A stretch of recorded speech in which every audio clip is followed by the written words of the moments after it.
어제 국내 증시 코스피는 0.4%, 코스닥은 마이너스 0.4% 하락을 했습니다.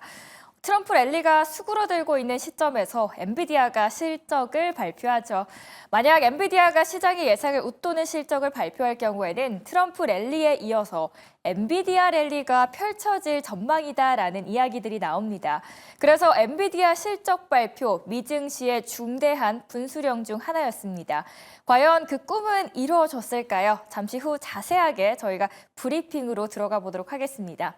일단 어제장부터 복기를 해볼까요? 엔비디아 실적 기다리면서 이날은 혼조 양상을 보여주는 모습이었습니다.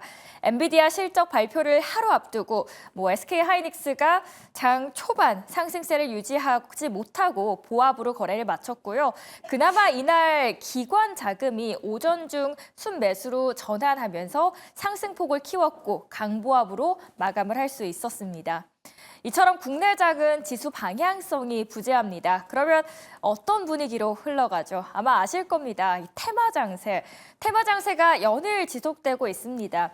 이날은 12월 20일 밸류업 지수 종목 특별 편입이 예고되어 있었던 만큼 편입이 예상되는 금융과 음식료, 자동차, 통신주가 상승을 보였습니다.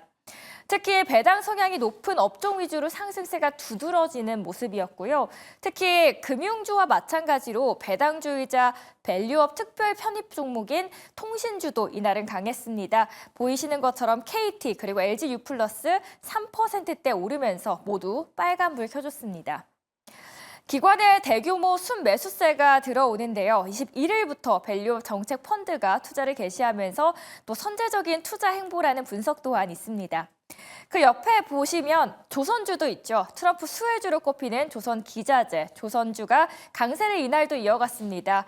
조선업 슈퍼사이클이 내년에도 이어지면서 조선 5개사의 수주 규모가 무려 500억 달러를 돌파할 것으로 내다보고 특히 내년에는 아시아권 선사들의 대규모 컨테이너선 발주까지 예고가 되어 있는 만큼 국내 업체가 1위를 유지하고 있는 LNG 운반선과 더불어서 이 쌍끌이 수주가 가능해질 것이라는 기대감이 커지고 있기 때문입니다. 다만 일각에서는 물론 조선 업황 피크아웃, 그러니까 정점 뒤에 하락이 다가오고 있다라는 우려의 목소리도 나온다는 점, 잠시 후에 어떻게 이 부분 짚고 넘어가면 좋을지 전문가와 이야기 나눠보도록 하겠습니다. 그 옆에 여행주입니다. 중국의 한국인 무비자 입국 허용으로 여행주의 온기가 조금씩 퍼지고 있는데요. 관광 수요에 대한 기대감이 커지면서 최근 부진한 실적이 개선될 것처럼 보이고 있습니다. 그래서 그런지 증권가에서도 이 여행 관련주들의 목표 주가를 줄줄이 상향 조정합니다. 하나증권은 모두 투어의 목표 주가를 12,500원에서 13,500원으로 그리고 하나투어도 6만 원대에서 7만 원대로 올려 잡았습니다. 한편 이 삼성전자는 실망스러운 모습을 이날 보였습니다. 1.78% 떨어지면서 전날에 이어서 2거래일 연속 하락 마감했죠. 10조 원 규모 자사주 매입 계획 효과가 2거래일 만에 사라진 모습에 그동안의 신저가 너무 많았던 탓에 더 큰 실망이 투자자들 사이에서도 왔는데요. 오늘 엔비디아의 실적 발표가 그 반전의 촛불이 될 수 있었을까요? 오늘 미국장 운명의 날이 드디어 다가왔습니다. 엔비디아의 실적을 앞두고 긴장하는 모습은 보여줬습니다. 그래서 보합권 보였죠. 1등의 서러움이라고 할까요? 근데 잘해도 이 100점 중에 하나만 실수하면 실망하는 1등의 인생.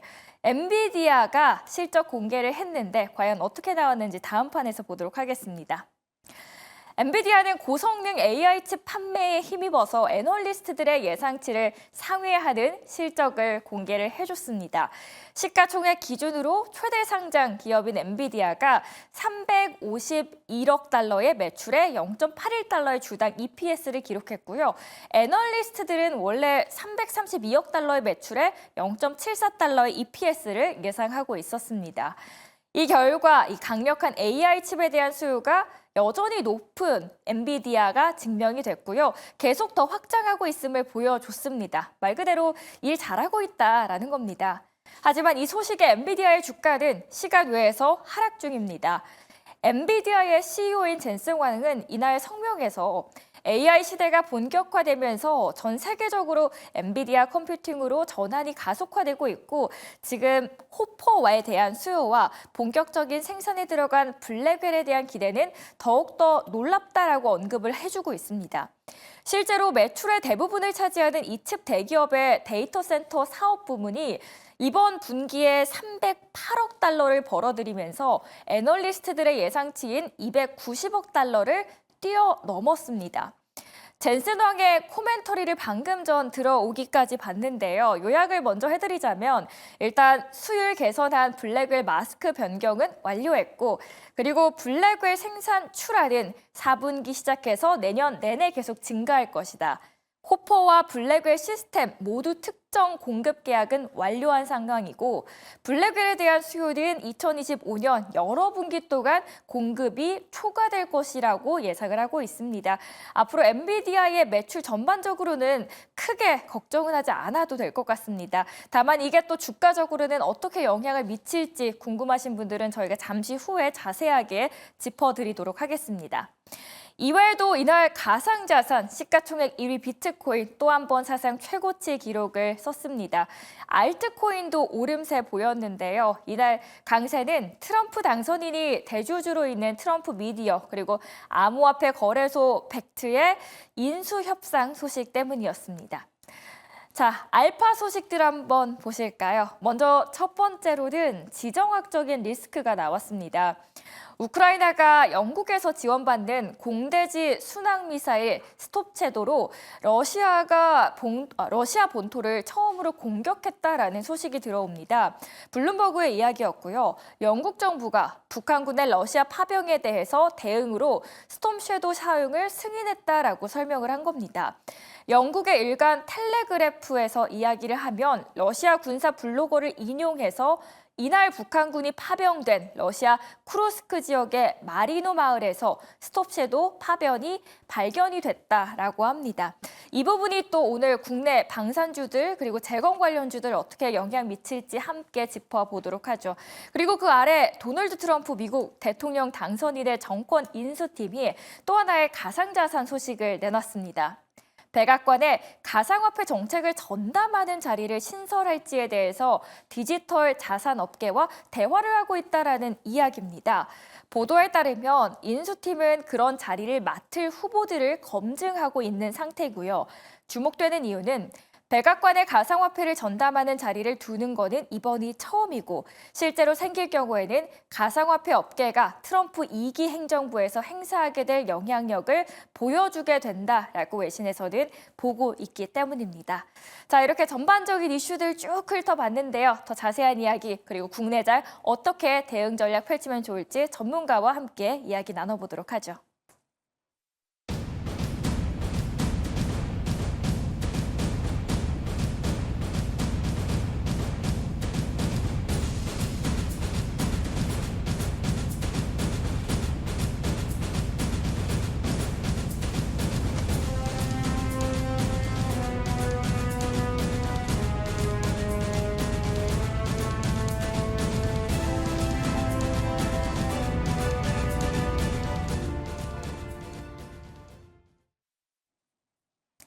네, 이슈 캐치업 시간으로 함께 넘어오셨습니다. 오늘 함께 해주실 분은 SP인베스트의 이주 본부장 그리고 이지스탁의 이지은 대표 함께하도록 하겠습니다. 오늘도 잘 부탁드립니다. 안녕하세요. 안녕하세요.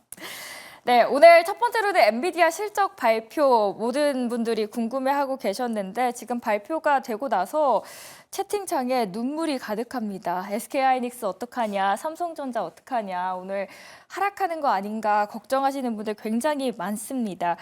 자, 이제 드디어 발표는 됐고 본부장님은 어떻게 보셨는지 먼저 여쭤볼게요.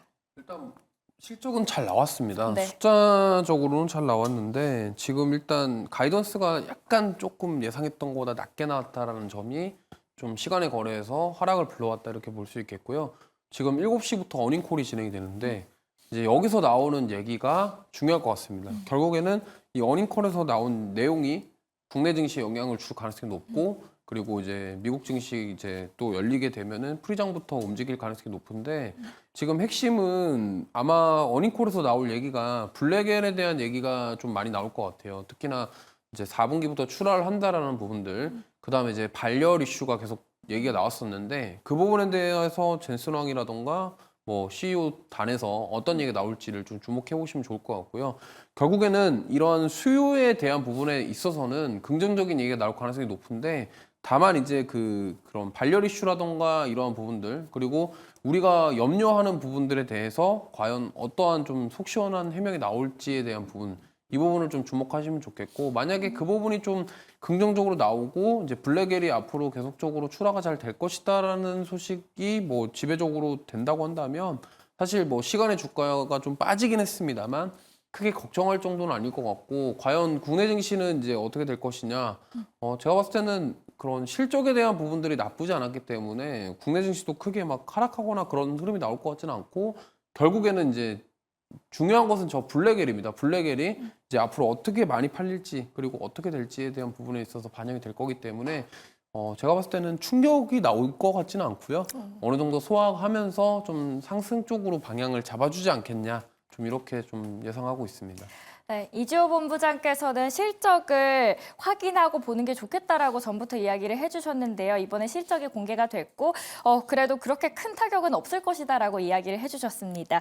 대표님의 의견 궁금합니다. 실적 공개가 됐고요. 지금 삼성전자 같은 경우에는 10조 원 자사주 매입 공시 이후에 반등세를 조금 보이나 싶었지만 HBM에서도 크게 주도권을 잡고 있지는 못하는 상황이고 그렇다고 크게 반등을 하나 싶었지만 또 어제는 하락을 하는 모습을 보여줬습니다.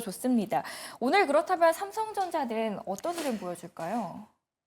이제 걱정이 좀 되고 그쵸. 있는데, 네, 전반적으로 이제 어닝콜에서 어떤 이야기 나올지 좀 중요할 것 같습니다.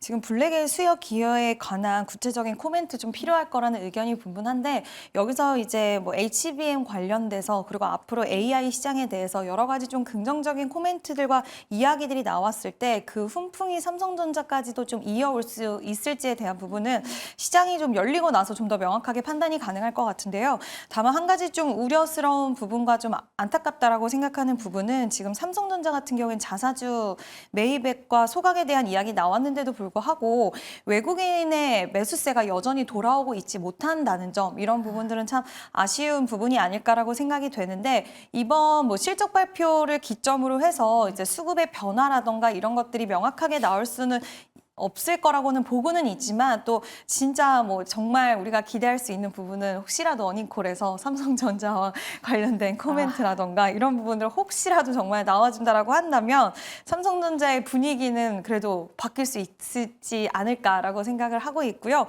저도 앞서서 말씀하신 것처럼 그동안 우리나라 관련돼서 삼성전자와 하이닉스 같은 경우에는 워낙 또 조정이 엔비디아 보다도 워낙 좀 선반영적으로 움직였던 부분도 있기 때문에, 그리고 지금 엔비디아가 보니까 처음에 실적 발표되고 나서 한 5% 정도 빠졌는데 지금 거의 다 반등에 성공을 해서 거의 보합 가까이 올라오고 있는 모습이기 때문에 좀 긍정적인 시그널로 우리나라 시장에 영향을 줬으면 좋겠고, 어닝콜이 굉장히 중요하지 않을까라고 생각을 합니다. 네, 그렇다면 어닝콜 일단 확인을 해보는 게 좋을 것 같습니다. 제가 삼성전자를 좀 구체적으로 여쭤봐서 이주호 본부장께는 SK하이닉스 한번 여쭤보고 싶거든요. 그래도 비교적 삼성전자보다는 좀 잘 버텨주고 있었잖아요. 네네. 뭐 삼성전자보다는 지금 어떻게 보면은 HBM 쪽에서 좀 선두주자 역할을 해주고 있는 하이닉스가 조금 더 지금 상황이 낫지 않을까 이렇게 생각을 하고 있고 삼성전자가 최근에 주가 반등이 나온 이유는 사실 자사주에 대한 부분이거든요.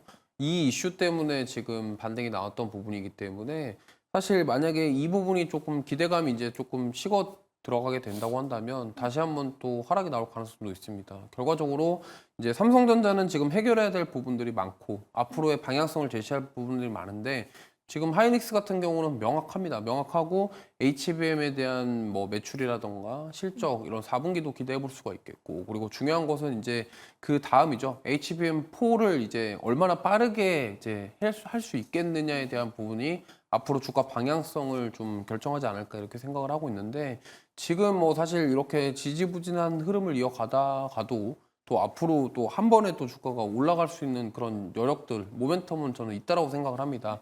그렇기 때문에 저는 오히려 하이닉스 같은 경우는 좀 조정이 나올 때마다 계속적으로 조금 분할 매수 관점으로 접근하시는 게 좋다라고 생각하고 있고요. 어느 정도 하방 경직성을 확보를 해둔 상황이기 때문에 여기서 추가적으로 뭐 급락이 나오거나 이런 흐름은 나올 것 같지 않고 이제 어느 정도 선에서 좀 가격대를 지켜주면서 반등해주지 않을까 이렇게 생각하고 있습니다. 결과적으로 블랙엘에 대한 부분, 연내 출하에 대한 부분, 그리고 내년에 대한 그런 성장성 이런 부분들이 하이닉스 주가에도 영향을 주지 않을까 이렇게 보고 있습니다. 네, 삼성전자, SK하이닉스 큰 폭의 하락은 막을 수 있겠다라고 이야기를 해주셨고요. 지금 엔비디아 어닝콜이 계속해서 진행이 되고 있는데요. 블랙웰 3분기 샘플 칩 배송이 되고 있고 그리고 블랙웰에 대한 수요는 굉장히 높다라는 부분 다시 한번 언급해줬고요. 소프트웨어 그리고 지원 부분에서 연간 20억 달러의 매출을 꾸준히 기록하고 있다라는 부분도 함께 참고하시면서 짚어보시는 게 좋겠습니다. 자, 반도체 이야기 들어봤습니다. 두 번째로는 바이오인데요. 바이오가 트럼프가 굉장히 많이 흔들고 있습니다. 코스닥을 그동안 지탱했던 제약바이오, 금리 이슈 그리고 미국발 악재로 계속 왔다 갔다 하고 있는데 지금 어떻게 보시나요, 대표님께서는? 지금 제약바이오 같은 경우에는 다른 것보다도 심리적으로 굉장히 불안한 요소들이 많이 좀 적용이 되어 있지 않나라고 생각을 하고 있고요. 지금 미국의 보건복지부 장관으로 백신의 반대론자 케네디 주니어가 지명이 되면서 지금 글로벌 제약바이오 관련된 기업들이 좀 연이어 하락세를 좀 기록을 하고 있고 어저께는 살짝 반등에, 그러니까 오늘이죠. 어떻게 보면 맞아요. 반등에 살짝 성공을 하기는 했지만 여전히 추세 자체로는 좀 하방의 압력을 더 받고 있지 않나라고 보여집니다. 시장에서는 이 사람이 이제 임명이 되다 보면 신약 허가에 대한 부분들 지연될 수 있고 약가도 상한제가 발생을 할 거고 광고 금지라든지 이런 부분들이 전반적으로 좀 부정적으로 영향을 끼칠 거다라는 판단이 더욱더 우세한 상황이고요. 또 우리나라 제약바이오 같은 경우에는 관세에 대한 이야기도 좀 두려워하시는 분들도 계시는 것 같은데 일단 전반적으로 봤을 때 우리가 좀 안 좋은 부분에 지금은 시장의 초점이 더욱더 많이 맞춰져 있는 그런 상황이기는 하지만 긍정적인 부분들이 아예 없다라고 볼 수는 없습니다. 여전히 지금 그동안 우리가 이야기했었던 부분이었던 지금 CDMO 관련돼서 중국의 반사 이익에 대한 부분들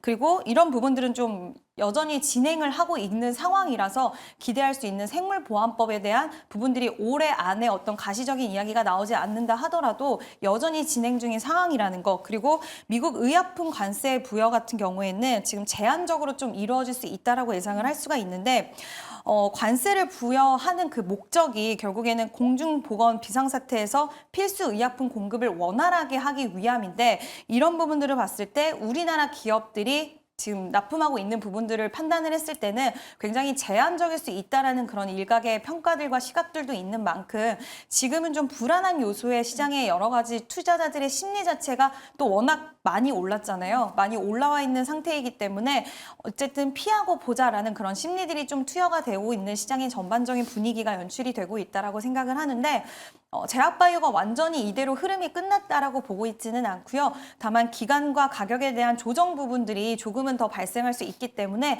지금 수익 중이시고 비중이 좀 크게 가지고 있으신 분들은 어느 정도 대응은 조금 필요하지 않을까라는 의견을 드리고 싶습니다.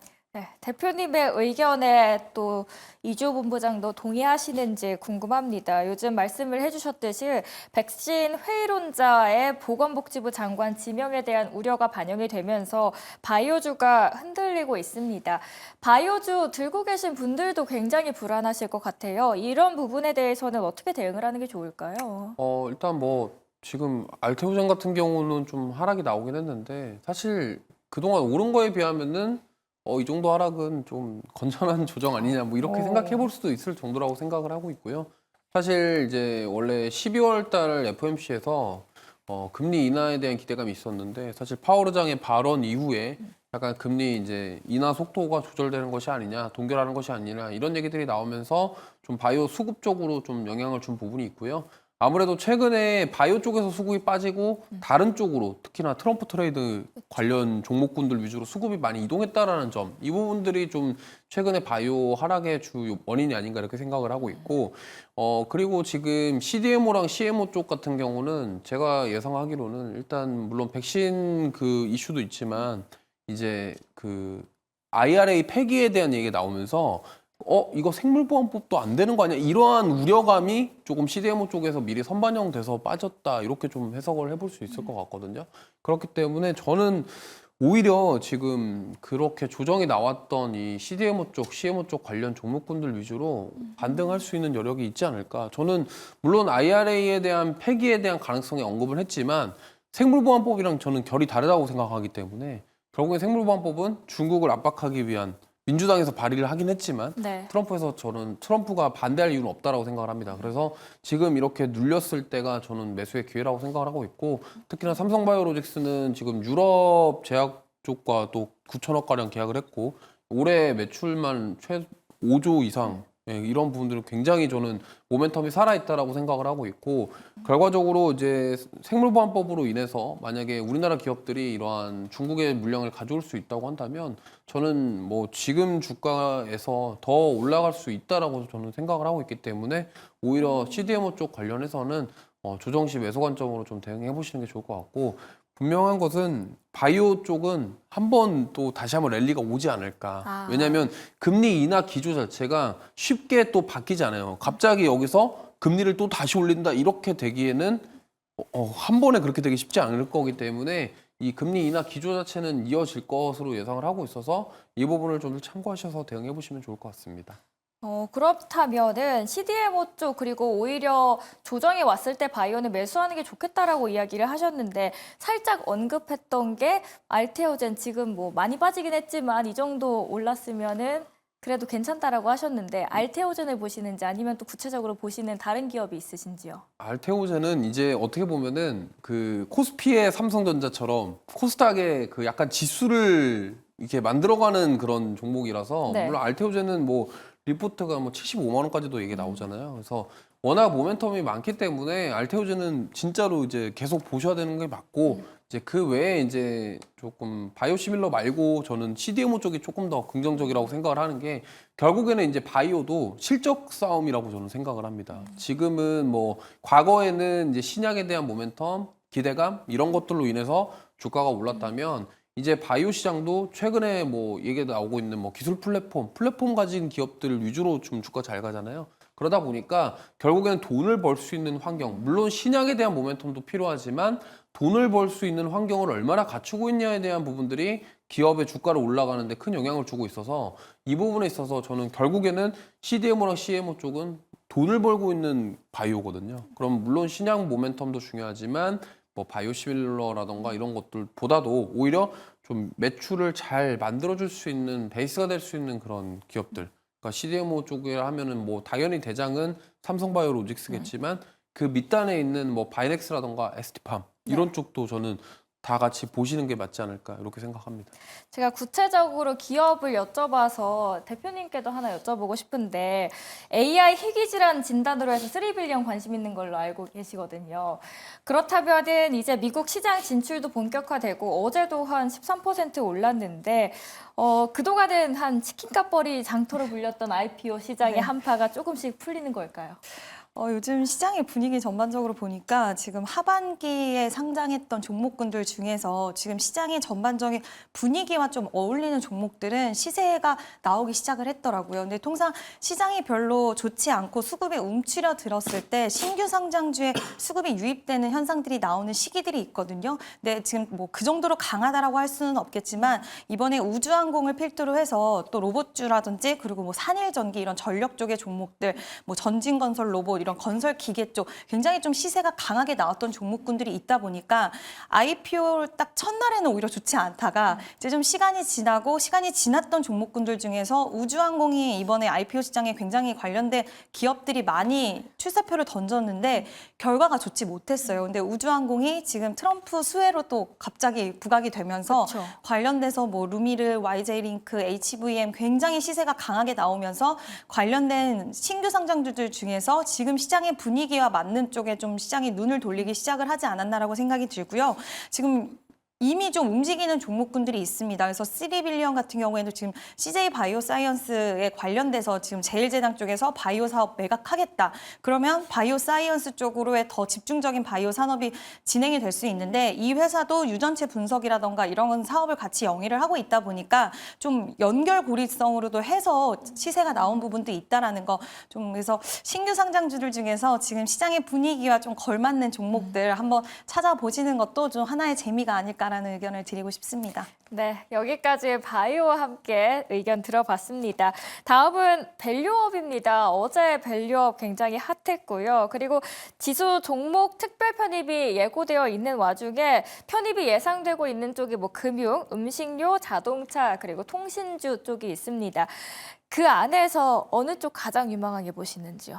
뭐 굳이 여기서 하나 고르라고 한다면 지금 금융 쪽이 아닐까 이렇게 생각을 하고 있고 사실 이 삼성전자가 잊혀져 버릴 뻔한 약간 밸류업을 다시 살렸는데 뭐 얘기들이 많습니다. 오너일가의 그 약간 주담대를 위해서 주가를 올리기 위해 갑자기 공시를 했다 뭐 이런 얘기도 있고요. 뭐 별의별 얘기들이 많이 있는데 어쨌든 시장에서 지금 주도하는 섹터 자체가 뭐 딱히 없거든요. 물론 조선이라던가 방산 이런 쪽이 지금 계속적으로 좋은 흐름을 보이고 있지만 결국에는 투자자들은 그 두 가지 섹터들은 계속 고점이고 그렇다고 한다면 아 이거 투자를 좀 하고 싶은데 하는 쪽을 찾다 보다 보니까 삼성전자에서 하필 또 밸류업에 대한 공시가 나왔고 그로 인해서 지금 다시금 밸류업주들이 좀 움직인다 이렇게 보고 있는데요.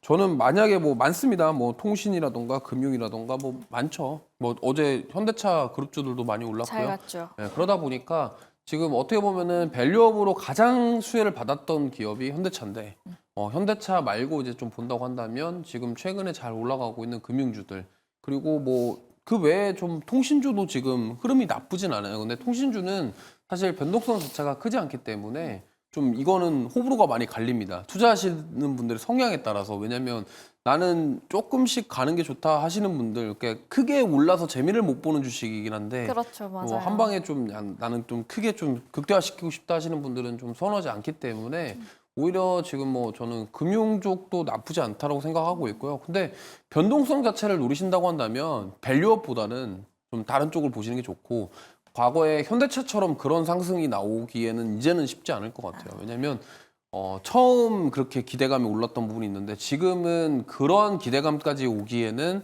밸류업 약간 조금 뜨뜻미지근한 상황이라서 오히려 그런 상승보다는 좀 어느 정도 상승을 원하신다고 한다면 금융 쪽 아니면 저는 자동차 쪽 이쪽으로 보시는 게 좋을 것 같습니다.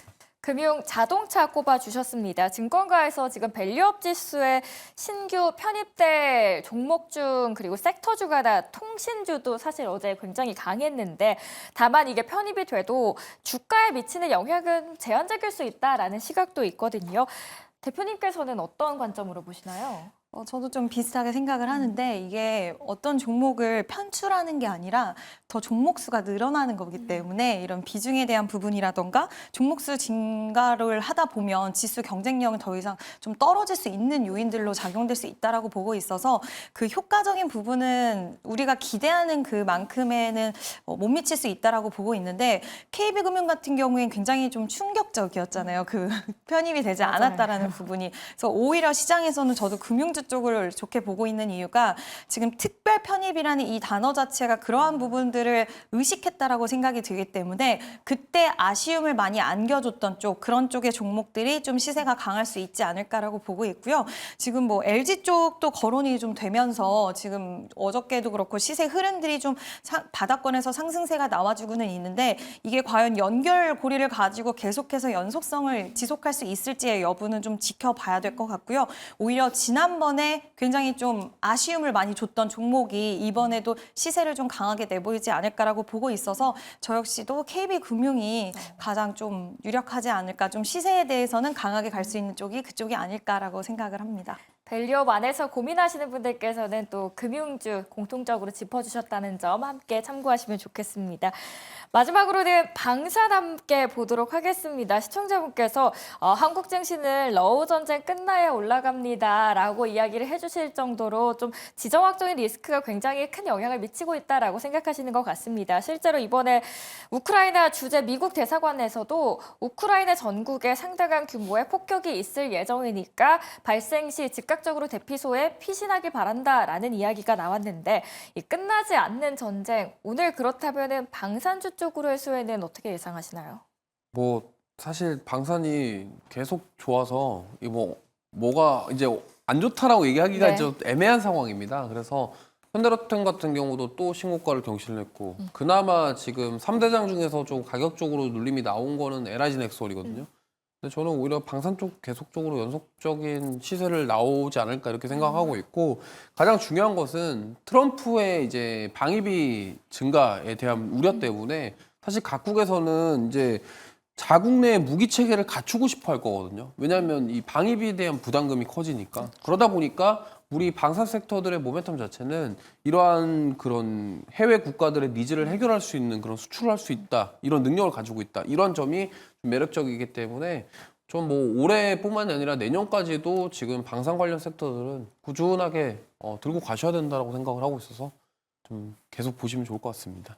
올라타지 못하셨던 분들께서는 어디로 올라타야 될까요? 오히려 만약에 좀 현대로템처럼 가격이 좀 부담스럽다 하시면은 네. 지금 LIG 넥손이 좀 최근에 주정이 나왔기 때문에 LIG 넥손 쪽으로 보시는 게 좋을 것 같고 그 다음에 저는 뭐 우주항공이랑 지금 방산 또 연결되어 있잖아요. 그쵸. 한국항공우주가 괜찮고 또 최근에 좀 올라오고 있는 뭐 하나 시스템이라던가 이런 쪽도 나쁘지 않다 이렇게 생각합니다. 너무 많은데요?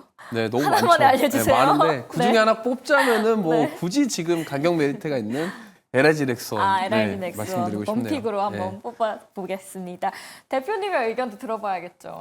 네, 일단 방산 쪽 좀 안 좋은 이야기도 나온 부분이 있는데 일단 머스크가 지금 미국의 국방비가 너무 많이 측정이 되어 네. 있다. 이대로 계속 유지하기는 힘들 것이다라는 발언들을 좀 하기도 했어요. 그래서 방산주들이 일시적으로 저는 시세가 좀 멈췄다, 그 쉬어갔다라는 그런 영향도 어느 정도 있었다라고 보고 있는데 우리가 좀 잘 생각을 해보면 그동안 방산 관련주들이 수주 잔고도 많이 쌓여 있고 계속해서 실적으로 보여주고 있는데 사실상 미국 쪽의 매출이 없는 상황에서 거의 없다라고 할 수 있는 상황에서 이러한 매출들을 만들어냈기 때문에 지금 미국 시장이 천조라는 평가를 받고 있고 또 최근 이야기가 나온 게 지금 천조의 이슈가 있고 그러니까 천조만큼 시장이 큰 시장이고 지금 K9 같은 경우에 비군 같은 경우에 미국 수출길이 열릴 수 있다라는 기대감이 시장에서 굉장히 많이 있었던 상황인데 한미 국방 상호 조달 협정에 대한 부분들이 또 걸림돌이 될 수 있다라는 이야기가 나오고 있는 상황입니다.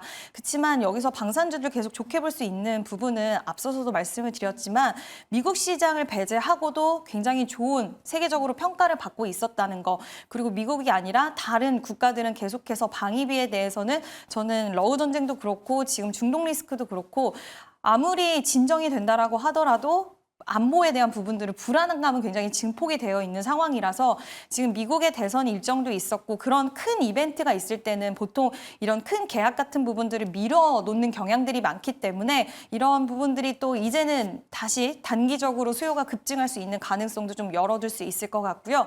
미국과의 이런 부분들이 좀 딜레이 된다라고 하더라도 이미 우리나라는 다른 쪽으로의 수주 잔고를 많이 쌓아놨고 수출을 계속해서 받고 있는 상황이라서 저도 방산 관련된 종목들은 지속 좀 보셔도 좋지 않을까라고 보고 있고요. 오히려 조정을 좀 기회로 투자의 기회로 삼을 수 있지 않을까라는 의견도 같이 드리고 싶습니다. 네, 두 분 다 방산에 대해서 굉장히 긍정적인 의견 주셨습니다. 지금 블랙웰에 대해서 컨퍼런스 내용이 계속 나와서 한번 정리를 하고 넘어가 보도록 하겠습니다. 블랙웰 수요가 굉장히 높다라는 점, 그리고 4분기 매출 몇십억 달러가 예상된다. 블랙웰의 칩 예상이 매출이 상회할 것이다. 그리고 마지막으로 블랙웰 본격 양산 시 마진율이 무려 70% 중반대 예상이 된다라고 하고 있습니다. 블랙웰이 정말 키 관건이었는데요. 거기에 대한 긍정적인 이야기 계속 나오고 있습니다. 앞으로도 조금은 더 기대하셔도 좋을 것 같습니다. 오늘도 도움 말씀 너무 고맙습니다.